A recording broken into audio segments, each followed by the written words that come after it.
The Gospel of Mark begins what is known as the section of the way in chapter 8 verse 34, which you will hear about in the Gospel text of today.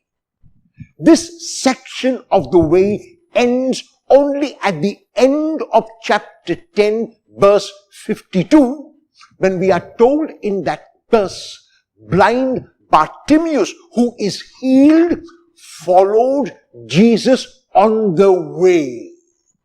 It is only in Mark that the phrase on the way is used to indicate that the way is now over, because in chapter 11 verse 1, the next verse, Jesus enters Jerusalem, his way is complete.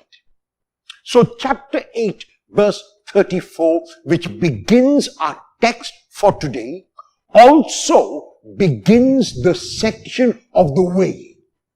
This section is called the section of the way for three reasons. The first is that in these verses and chapters up to the end of chapter 10, Jesus is constantly on the road.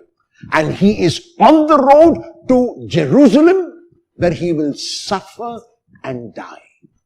The second reason why it is called the section of the way is because all the three passion and resurrection predictions within this section, chapter 8 verse 31, chapter 9 verse 31, chapter 10 verses 32 to 34 are all when Jesus is on the way.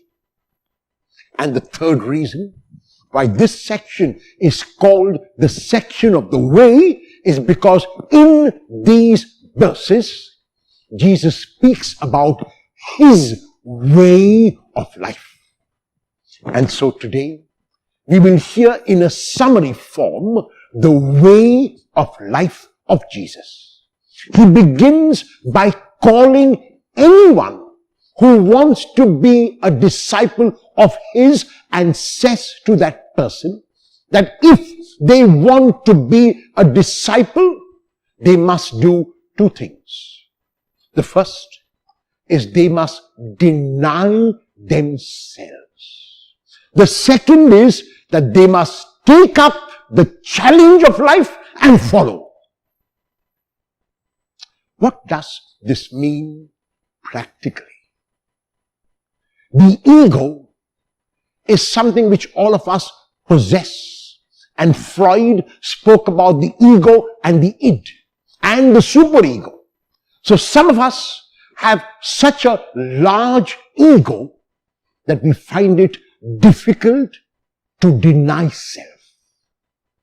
Ego in its full form means edging God out.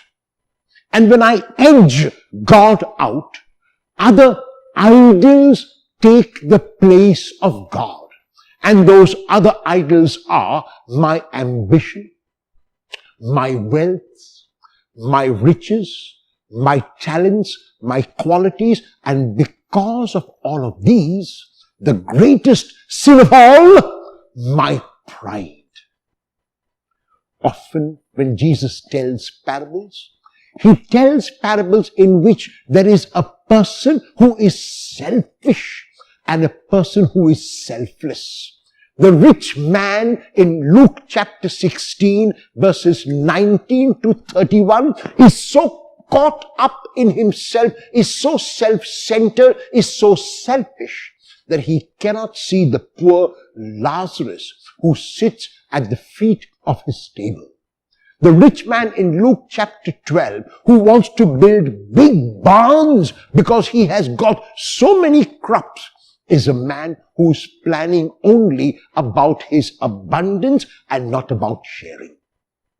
And therefore, Jesus speaks about the danger of the riches in Mark chapter 10 verses 17 to 31. The rich man who comes to him and is unable to follow because he allowed his riches to possess him. And so, when Jesus invites those who wish to follow him to deny themselves, He is asking something tremendously challenging. However, he is also inviting every one of us to free ourselves. Our riches can take hold of us. Our possessions can take hold of us. Our talents and qualities can take hold of us and lead to that sin of pride. And Jesus is asking us not to edge God out, but to give God center place, to let God rule our minds and our hearts, to let God's will be what we will do as a regular course of life. It is only after this that a person can accept whatever challenges life throws at him or her. So Jesus is very strategic in his instructions.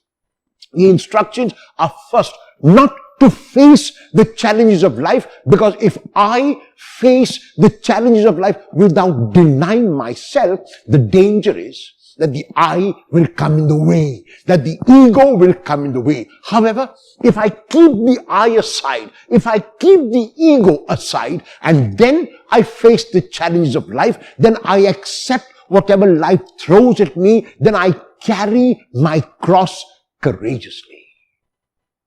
Jesus goes on to speak a verse which tradition believes was the verse which St. Ignatius used to convert Francis Xavier to the Lord's way of life.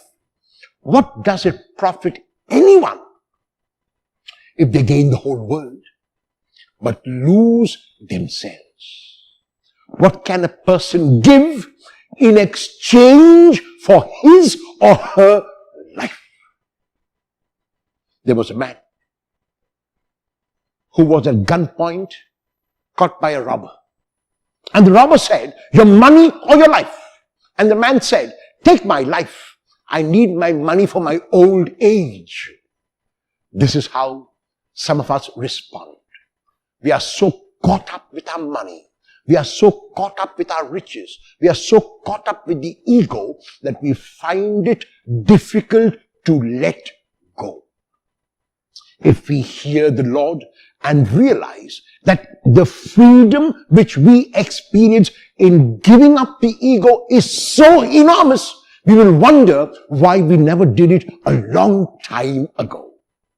And so today is an invitation from the Lord to renounce or to deny self, not to edge God out, but to let God take center place.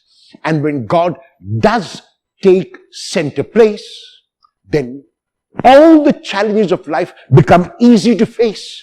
All the crosses and burdens become light to bear. Will you, as a disciple of Jesus, deny yourself, take up your cross courageously, and